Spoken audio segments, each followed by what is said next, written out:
Testing. Okay, it is great to see such a turnout tonight. My name is Karen Dill, and we've been trying to coordinate having a speaker from outside our parish at least once a quarter on a weeknight on just a variety of different topics. And of course, as soon as we came up with this idea, COVID hit, and then it seemed like every time we had a speaker, we had really bad weather. But tonight we are blessed with at least good weather and a great turnout. I have just a couple of little housekeeping things that I want to remind you about. Is to be sure you have your phone turned off, because we don't want to, interrupt Dr. White's presentation in any way. And also, the bishop just put a new letter out today reminding us to do this. He's hoping, and while I'm speaking, I'm not going to put it on, but as soon as I get off the microphone, I will. He's reminding us that, this pandemic, this latest COVID strain is still hitting Shreveport pretty hard. So please wear your mask, and there are masks out in the lobby. If you didn't bring one, there's plenty. So I just wanted to ask you that. And then another sort of glitch that happened is that we thought we were going to be able to live stream this tonight, but because of some technicalities with the fact that this movie is about to be released, and we are not allowed to live stream it. So we're not going to be able to have people tune in to our website tonight and watch this, and that's why I was thrilled to see the turnout in person. So because you came in person, you get to see this movie. And if you know people who want to see it, there will be some other showings in the parish and in the diocese, at future events. So we've all heard a lot about this, I think. It's gotten a lot of news here lately. We have Dr. Cheryl White with us here tonight. She has been a professor of history, medieval and church history, Christian history at LSU Shreveport for the past 25 years. And she's a parishioner at St. John Berkman's Cathedral. About 5 years ago, she teamed up with Father Peter Mangum and Ryan Smith, who is an administrator at Oshner, at Willis Knighton Oshner? No, Oshner LSU. I knew I'd mess something up. And anyway, they could not be here with her tonight, but they worked for 5 years, first on a book and then on a movie about the 5 priests from Shreveport who were here during the Yellow Fever Epidemic. And so I know that we're going to learn a lot tonight when we see this movie that came as a result of the book. She's brought her books with her, so if you want to see her after the presentation tonight and buy one, they're for sale. And I think that we're all going to learn a lot about our own history of our own diocese here. So I'm really excited to have her. So welcome, Dr. White. Thank you. Thank you. Good evening, everyone. Thanks for being here.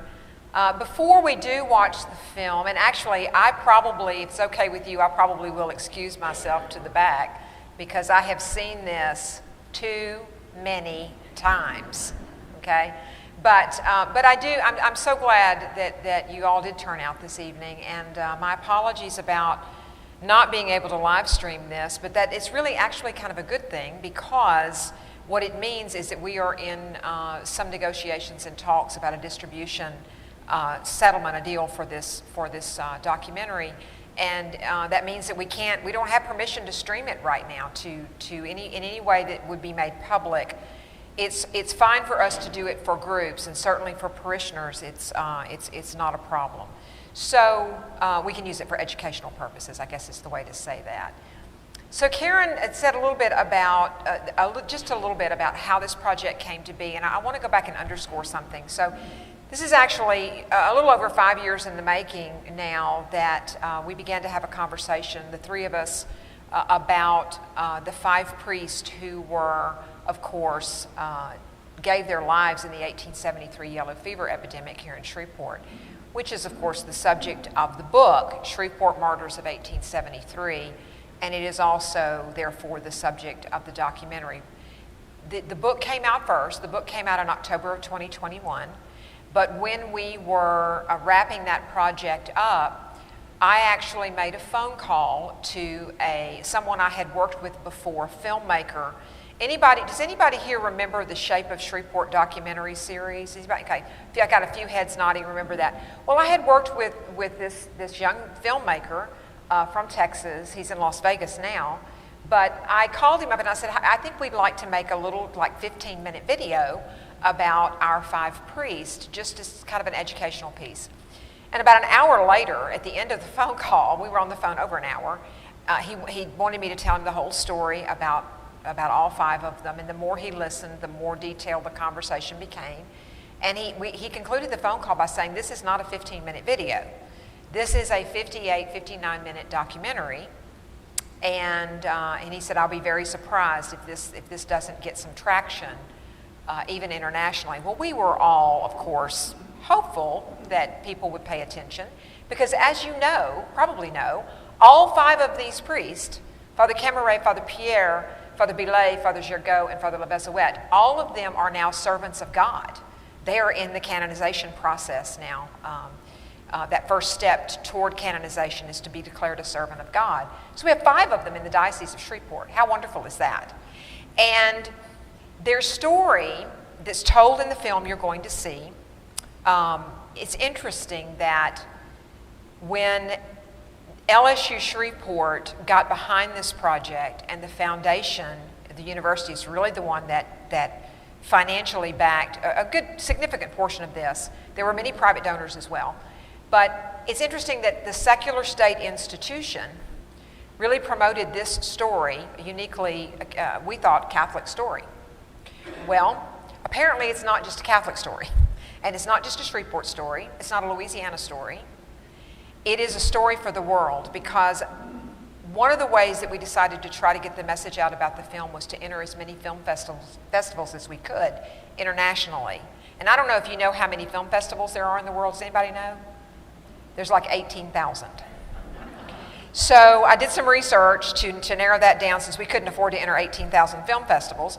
I narrowed it down to a list of about 3 dozen that were a good mix of Christian festivals, secular festivals, and we even reached for like the top. We were going to enter Sundance, and we missed the deadline for Sundance last year, but we'll hit it this year. And in the process today, we are 15 notifications in from that 36, and so I can tell you today that we are now the December 2021 winner of Best Feature Documentary at the Cannes World Film Festival, and it now goes into the final jury for their screening in Cannes in May. It was the winner of the Europe Film Festival for Best Feature Documentary. It just won the Southern California Best Feature Documentary from that film festival. Now, what's important about all the ones I just mentioned is these are secular film events. These are not Christian, Catholic sponsored film festivals. The Texas Film Festival, it's a finalist there. It is a semi-finalist for the Los Angeles Film Award right now. So all that is to say that we didn't expect this, okay? What I want you to do is to watch this with, obviously with an open mind, but also to keep a perspective of what kind of feedback you might be able to give me tonight.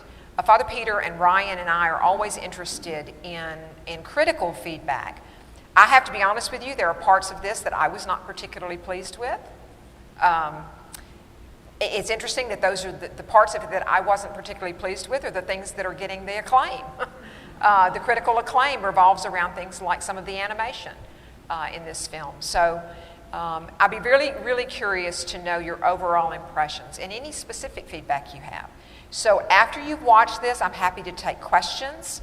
Let's have a conversation about it, and please enjoy the movie. Okay, thank you. And if it's okay with you guys, I'm probably not going to watch it again. I might be in and out, but I probably won't watch it again. Okay, do I need to do something here? Okay, what about lights? Are we going to do anything about lights? Okay. My computer has gone to sleep.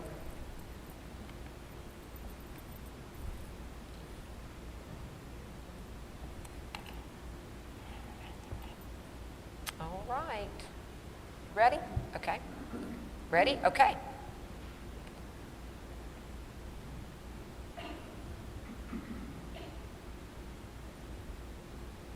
We don't have a, it's not playing.